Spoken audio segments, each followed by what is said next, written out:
대통령을 취임하면 대한민국 역사엔 총 13명의 대통령들이 있었습니다. 그렇다면 이 대통령들의 아버지들은 누구였는지 궁금하시지 않으세요? 그래서 한번 찾아봤습니다. 초대 대통령에서 3대 대통령까지 역임한 이승만 대통령은 고종 12년이었던 1875년 황해도 평산군에서 태어났지만 2~3살 때 한양으로 이사해 남대문 근처에서 자랐다고 합니다. 이승만은 양녕대군의 16대 손입니다.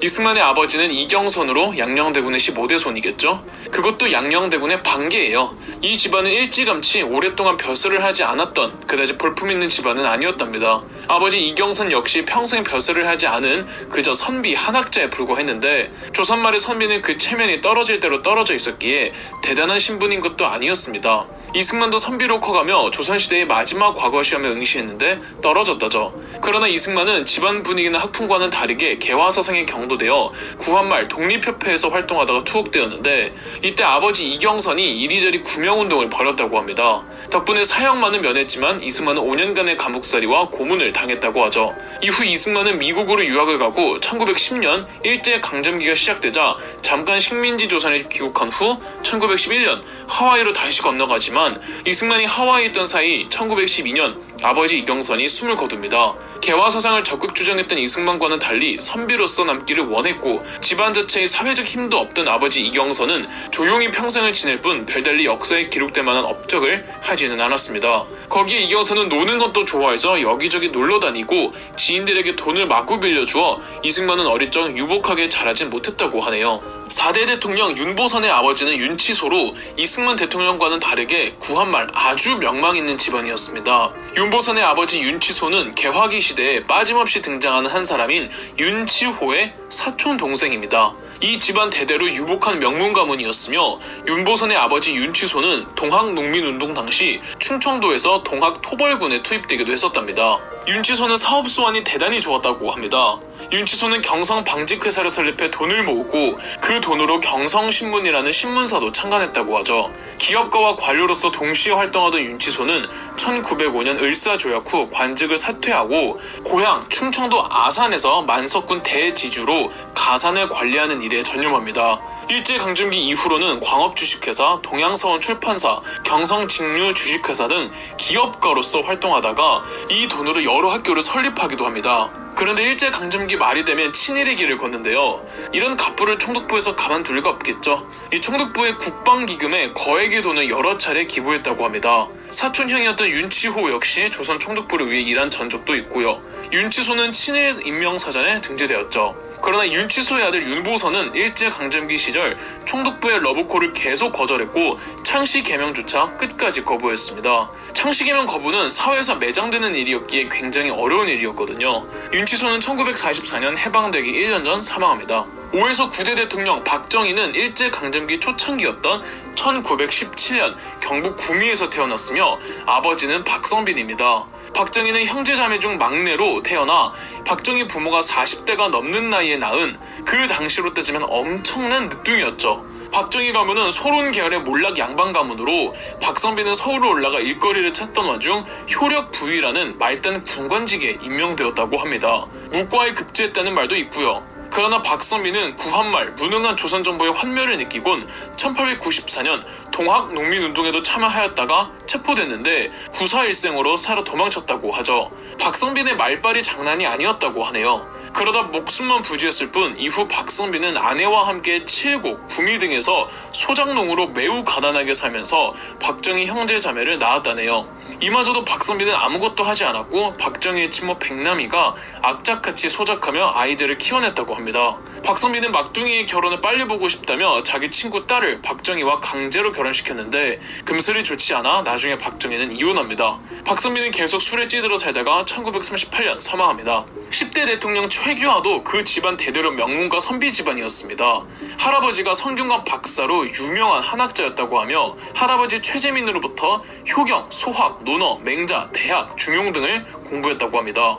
아버지 최양호도 한학에 능통했던 사람으로 보이지만 장남 최규하는 아버지보다는 할아버지의 영향을 더 크게 받은 듯합니다. 최양호는 최규하가 태어난 강원도 원주읍의 읍장을 역임했으며 처음엔 딸만 2명을 낳자 아내가 치악산에 정성들여 기도를 한 결과 낳은 첫째 아들이 최규하였다죠. 11에서 12대 대통령 전두환의 집안은 나름 나쁘지 않은 양반 집안으로 보이며 그의 조상이 임진왜란 때 권율 휘하에서 울산성 전투에 투입되어 싸우다가 알 수 없는 이유로 참형을 당했다고 합니다. 전두환의 부친은 전상우로 한학에 통달했다고 하는 거 보면은 그래도 양반 가문, 최소 선비 가문이었던 듯합니다. 일제강점기 시절 전두환의 아버지 전상우는 합천군 가야면에 구장을 지냈다고 하는데 일제 행정의 관리를 받는 마을의 통장 내지 이장 정도였다고 보시면 됩니다. 합천이 전씨 집안의 집성촌이었다고 합니다. 아버지 전상우는 아들 전두환과 성격이 비슷했는데 자기가 빚을 지고도 배째라는 식으로 안 갚고 순사가 소환에도 가지 않았다고 합니다. 심지어는 순사 부장과 맞짱을 뜨던 중 낭떠러지로 밀어 죽여버렸다죠. 지명수배를 피해 만주로 갔다가 1941년 다시 귀국하였고 1967년 사망합니다. 13년 후 아들은 대통령이 되고요. 13대 대통령 노태우의 아버지는 노병수로 노태우는 노병수의 장남이었습니다. 아버지 노병수는 지금의 대구광역시 동구 어느 한 마을의 면석이었다고 하며 키가 무려 189cm의 장신이었다죠. 노태우도 키가 큰 것으로 봐서는 이 집안 DNA가 장신인가 봅니다. 또 음악을 굉장히 좋아했던 음악 덕후였다고도 하죠. 그러나 부친 노병수는 노태우가 8살이었을 때 버스를 타고 가다가 철도 건널목 사고로 세상을 떠났고 이로 인해 노태우는 어릴 적 가난하게 살고 친척 집에서 눈치 보며 컸다고 합니다. 14대 대통령 김영삼의 아버지는 통영에서 지금의 거제도에서 김홍조의 장남으로 태어납니다. 집안 자체는 유서 깊은 집안은 아니었으나 아버지 김홍조가 아주 큰 멸치잡이 어장을 가지고 있어서 김영삼은 어릴 적 유복하게 자랐다고 합니다. 이런 아버지의 경제적 지지로 김영삼은 서울대도 입학하고 정계에도 입문할 수 있었죠. 김홍조는 2008년 별세했는데 역대 대통령 아버지들 중에선 유일하게 자기 아들이 대통령 당선되는 것을 보고 심지어 재임기 전부를 다 목격했답니다. 15대 대통령 김대중의 아버지는 김은식으로 신안군의 어느 한 섬에서 이장을 하고 있던 농민이었습니다. 김대중이 태어난 신안군의 섬 하이도는 덕혜옹주 소속의 왕실 소유였는데 일제강점기가 되면서 이 섬은 동양척식 주식회사 소유로 넘어갔고 이로 인해 섬의 농민들이 전부 소작농이 되어버린 겁니다. 섬 사람들은 당연하게도 일제에 대해 아주 안 좋은 감정을 가지고 있었고 김대중의 아버지 김은식은 특히나 항일의식이 맹렬해서 1923년 신안군의 큰 섬 중 하나인 암태도에서 사람들을 불러 모아 친일 지주 및 일본인 지주에게 소작료 인하를 요구하는 그 유명한 암태도 소작쟁이를 주도하기도 했답니다. 사실 김대중의 친모는 김은식의 후처였는데 이 김은식이 본처와 이혼한 후 김대중의 친모 장수금과 정식적으로 혼인했다고 합니다. 그래서 김대중은 어렸을 적 아버지와 따로 살았다고 하네요. 아버지 김은식은 또 섬에서 가장 먼저 축음기를 사올 정도로 음악에 조예가 깊었고 노래도 기가 막히게 잘 불렀다고 하네요. 아버지 김은식은 1974년 한창 김대중이 박정희 공화당과 정치적으로 싸우던 도중 세상을 떠납니다. 16대 대통령 노무현의 아버지는 노판석으로 노판석이 40대의 나이로 낳은 으뚱이 아들이라고 합니다. 노판석은 일제강점기 때 타이어 제조 사업을 하며 잘 되나 싶더니 처가 쪽 친척에게 사기를 당해 재산을 말아먹었고 노무현도 유복하게 자라지는 못했다고 합니다. 해방 후에는 진해에서 과수원 농사를 시작하지만 큰 돈은 벌지 못했고 노무현이 사실을 패스한 이후 얼마 안 있어서 1976년 사망합니다. 17대 대통령 이명박의 아버지는 이충우는 일제강점기 시절 오사카 근교에서 목축업 일을 했다고 합니다. 그래서 이명박 포함 그 형제들도 전부 고향이 일본입니다.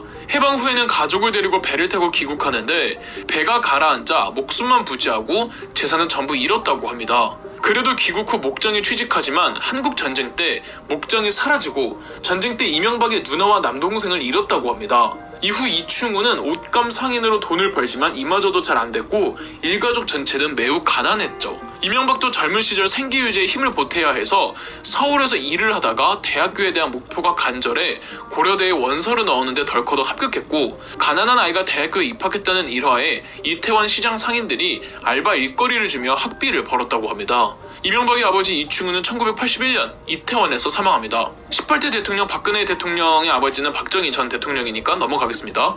19대 대통령 문재인의 집안 남평문 씨는 함경남도 함주군에서 집성촌을 이루고 살고 있었는데 나름 제대로 된 교육을 받은 문재인의 아버지 문용형은 흥남읍사무소의 농업계 계장으로 일했다고 합니다. 함흥평야에서 나는 쌀 관리하는 일이었겠죠? 이 해방 후에도 계속 함경남도 함주에서 농업 관련 공무원으로 일을 하다가 6.25 전쟁 도중 흥남철수 때 배를 타고 거제도에 내려왔고 여기서 문재인을 낳았다고 합니다.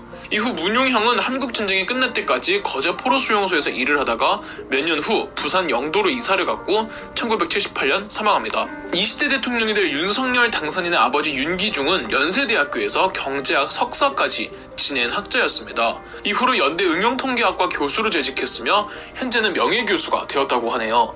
윤석열의 회고에 의하면 매우 엄격한 아버지였다고 하며 윤석열이 대통령 취임을 한다면은 생전에 아들이 대통령 취임하는 것을 목격하는 두 번째 주자가 되게 됩니다. 그럼 역수 돋보기였습니다. 영상 재미있으셨다면 구독과 좋아요, 알림 설정까지 해주시면 감사드리겠습니다.